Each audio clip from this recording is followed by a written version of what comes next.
she would yell right back at me. I mean, it's not all even, I consider myself very blessed and fortunate, but it's not all sunshine and lollipops out there, man. About a week ago, I forget, I think it was my son. He had called me, letting me know what was going on a job or something. And I was just having a bad day. And I said, I'm going to punch the next puppy I see. But no, you're right. And I, as a testament to this industry, like coming from the security industry, everyone hated each other. Yeah. Like, Yeah. you didn't talk to the competition. If you saw them, maybe you'd spit on them. I mean, it was Right, bad. right. Yeah, Honeywell isn't calling up Sonatrol and going, "Hey, what are you guys doing?" This Exactly. But and for those of you watching, Ray's the prime example of this is, I've called Ray before. Well, I messaged him. Had no clue who I was. Sent me his phone number. I could have been a psycho, murderer. Sends me his phone number, talks to me, 8:30 at night one night because I'm having a problem, and he probably needs to be out on a date with his wife, but that's how it goes. And I've had the same experience time after time after time. And so yeah, I really do enjoy this industry. I'm proud to be a part of it, and it's been great. This journey, all of this stuff. I'm like, we're doing it, and I had mentioned it, I think, earlier on this recording, but my son, we were in the car, he went on a sales appointment with me earlier today, and we were like, man, it's so easy to like get in the middle of what you're doing right now and feel maybe insignificant. You're right in the middle of it, and it's like, you got this stress and that stress. But if you can step back, look back 6 months, look back 12 months, and you're like, oh my God, we're doing things. We're building it. We are chasing that dream, and it's fun stuff. And if you haven't got that far yet, if you're in month 1 or week 1, you keep that head down, grind that stuff out, and just listen to what the successful guys have done. If you don't have money for marketing, you need flyers. You need to get some flyers, and someone can loan you $300 to print off a bunch of flyers. And let me tell you, Ray, is 500 flyers a bunch of flyers? No, No. that's a day and a half. Yeah. If you're, when you're going to get out there, you grind it out, and you need to do 300, 400 flyers every day. Yeah. I think I did flyers for 3 months before we started getting traction with them, like thousands and thousands of them. I mentioned on those flyers, one of the reasons, not only did I put an expiration date on those door hangers to spur the customer into activity, I also put that expiration date on those flyers to spur me into activity, because I know that, okay, I've got 3 months to get these things. Have a shelf life of 3 months. If I don't get them out there in 3 months, they're trash. They expired, and that's a big motivator out there for you. To know that you're going to have to go spend that money that you don't have already. You're going to have to go spend it again on there. Yeah. I want to circle back to something in the very beginning, and you were talking about fixing, a little bit here, a little bit there, a little bit there. And I can't remember, this is not an original thought, like I said, very little original thought out there. And I'm just parroting something that I've heard along the way. But we say, I want to be better. I want to make everything better. I want to be the best out there. What if, instead of trying to change everything and change everything in your company and all your systems, what if you took what you already did and made everything, all of these processes, 1% better or 5% better out there? So now everything gets a little bit better. So now this customer experience, everything they have in there is boom, until it's as good as it can get out there. But don't radically try to change everything you do at one moment. Just take the baby steps to changing the stuff. Yeah, no, couldn't agree more. There's a paralysis that'll happen, especially early on, because when you're starting a business, there's a million things you got to think about taxes and tax structure, and you got to think about, hiring, and you got to think about, everything. And that's why it's like the 4 things, and then just and then do what Ray just said, make those 4 things great. And what'll happen is, if you'll focus, and it's really, again, it's 3, because step 4 is go back to 1. So marketing, sales, and then cash that check, which just means you do the necessary evil of cleaning. Okay. And I always on purpose leave out cleaning and say Right. cash a check, because you don't want to get caught up on the technical side, because that's not where businesses are successful. Operations is an expense. It does not make you money. These two things make you money. Right. But if you focus, on those three things, and then like what Ray's saying, you start to improve them, what happens is they get so heavy just by natural progression, then all the other stuff that's necessary, it'll start coming with that.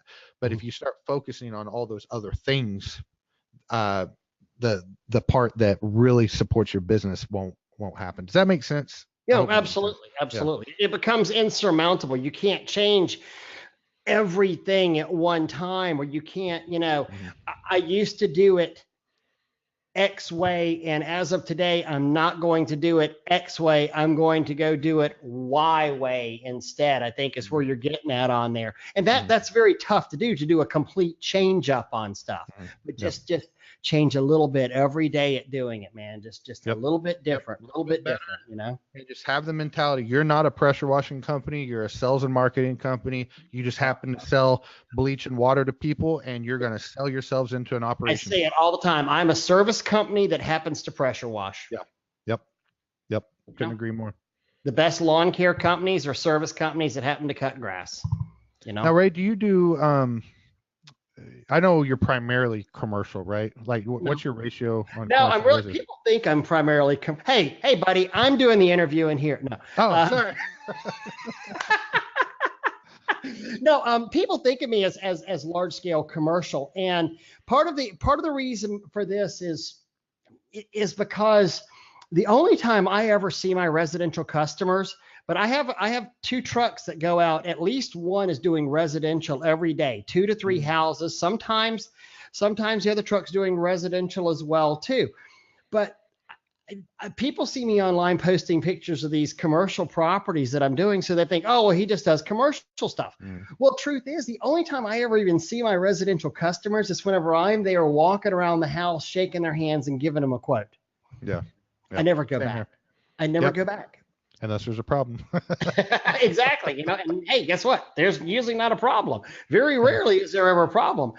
And because my technicians are trained very well, and that's part of us also as business owners, we have to learn to let go.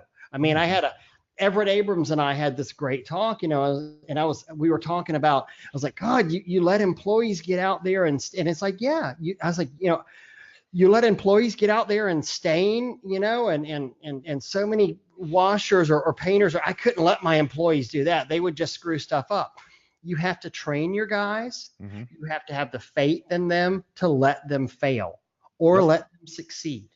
And with the right training, most of the time they're going to succeed. Yeah, I couldn't agree. I heard a guy one time, he was talking about this very thing where people are like, well, you can't let people get out there and do that. And this guy that was speaking was the one saying, I can't do it. I can't let those people out there. And he goes, and my buddy looked at me and said, are you the world's best driveway cleaner? And he goes, I knew exactly what he meant. And I was like, well, I guess you got a good point. And he's like, it's so easy for us, whether it's just pressure washing or window cleaning, or we don't do sealing and staining and stuff, but whatever it may be. Get over yourself, man. We're not building rocket ships here. But what happens, and like, this is like where I'm really stretching myself right now, because it's an area that I was not good in when I was in the corporate world, as a matter of fact. But effectively delegating things, like I knew how to delegate, but to be effective with it and train people, that's probably my biggest focus, aside from sales and marketing right now, which I have to pour the gas in. My maintenance right now is training systems, making sure people are doing it right. And but the reason guys always stay in that bubble, it's either a pride thing or they know they don't have the goods to do it. And frankly, I think everyone has the goods to do it, but they don't feel they do. So that's why they always stay the guy that does everything. And it's hard. It's harder to grow than it is to stay. It truly is. I mean, and I want to also, I want to say one thing though, and you and I are talking about building systems and building businesses and building, this and getting off the truck. I really want to point out too, though, there is absolutely zero shame. There is, if you want to be that owner operator and this is what you love to do and you're providing for your family and you're just enjoying the heck out of doing it and you've got a helper out there, there is nothing wrong with that. And I know Mhm. several guys that are making in the high, well, not making, but grossing in the high hundreds, mid 200s as themselves as an owner operator, and Yep. they're having the time of their lives. So whenever you hear guys like us sit here and talk about grow and do this and do that, Yeah. Well, that's our it's our goals. choice. I mean, Yeah. I want to build a dynasty and leave something, for my grandkid, hopefully, and Spray Wash will live on after I'm dead and gone. It's Or probably I going may to be able to thrive. sell this company, which I mean, I don't know if he'll be old enough at the time I'm dead.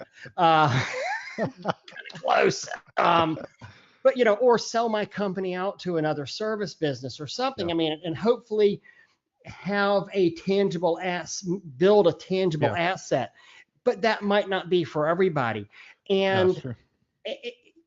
and if it's not for you, it's fine, but you can still take the things that we're saying here and talk about the service with a smile Yeah. and the do 5 things 1% better or 5% better and apply those to your own industry. And you might either be able to, one, get another house done per day, or two, take a little more time off or make Mhm. a little bit more money, to buy your wife or girlfriend, nice things out there, or to retire one day. So Yeah. don't think that like, oh, these guys are going to dismiss me if it's just me on a service truck, because it's Mhm. not that way at No, all. listen, I'm not Mr. Philosophical here, and I'm not Mr. Religion, and I don't even want to make anyone mad by saying that, but I often look at like, there's that whole like, what's the purpose of life? What's the Yeah, meaning of life? yeah. And for me, it's like it's what I want it to be. It's what I make it.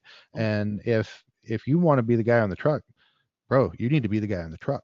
Right. My only thing I always say to anyone like that is it's like I get the being the guy on the truck is so much less stressful. Mhm. It's like it's an It is. easier life, It but is. in my opinion, everyone has their own thing. My only thing on that is it's like I always want to caution someone. It's like, what if you twist your ankle? My biggest thing. Yeah. Well, You know, it's like why don't you get another truck out there that's making you money, and then you get in another truck and have fun. It's that way if you no, twist your absolutely. ankle, but And that's how I started. That's whenever I started doing the growth of my company is I hired an assistant, and then I hired that assistant, and I kind of got off the truck and I went and bought myself another truck. mhm, And so then it was those two guys washing on one truck, and it was me by myself. And then I hired another assistant, and then about a year later, I hired him an assistant, and then I bought mhm, myself another truck.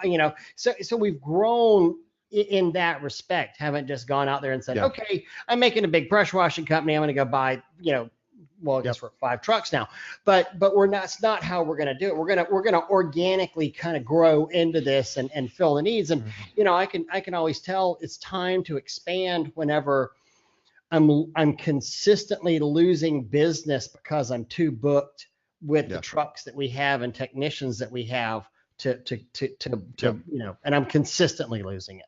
But to your point, I hope I didn't come across the wrong way either, and I don't think that's what you were saying. But I just want to completely agree. We got to do what makes us happy. My goals. Um, I want to build a company that Ray, from our conversations that you would say like, there's no way in hell I'd want that. But it's just kind of how I'm wired. Right. No. I just want to do the big thing, and I want to go big and there's the saying, if it's worth doing, it's worth overdoing, and that's just kind of how how I look at it. Yeah, but most people, I've got a lot of guys that are considered very successful in the industry, and when I tell them about the stuff I want, they almost all try to talk me out of it. And I'm like, Right. I don't know, I'll figure it out on my own. What I want. I mean, and you're the market and you're in the demographics to where that actually works for you too, though. Mhm.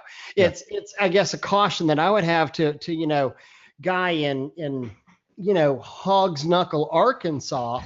I want That's a to real place. I want a $5 million business out there, and I want 10 service trucks running around. And it's kind of like, well, Bubba, You got 50,000 people in your metro service area, four Yeah. county metro service area, not gonna, have a realistic goal, Yeah. to do that. So Yeah. No, I couldn't agree more. And uh, I the bottom line, man, we've got to go for what we want, and like my whole thing is, and I'm not going to get all um, philosophical here, but Ray, at the end of the day, man, it's like we've got one life to live. We've got one opportunity to do this right. Let's not waste it and let's go after what we want. And like for me, and I think for 99% of people out there, because that's probably who all has empathy. I want to be a good dad. I want to be remembered as a good dad, and I want to be remembered as a good husband. And I also I have some goals where it's like I want to be remembered as like a business owner that treated his people amazing and that helped them get to a better place in life. So those are the things that are important to me. And it'd be cool if I had enough money to buy my own island. So there's that too. But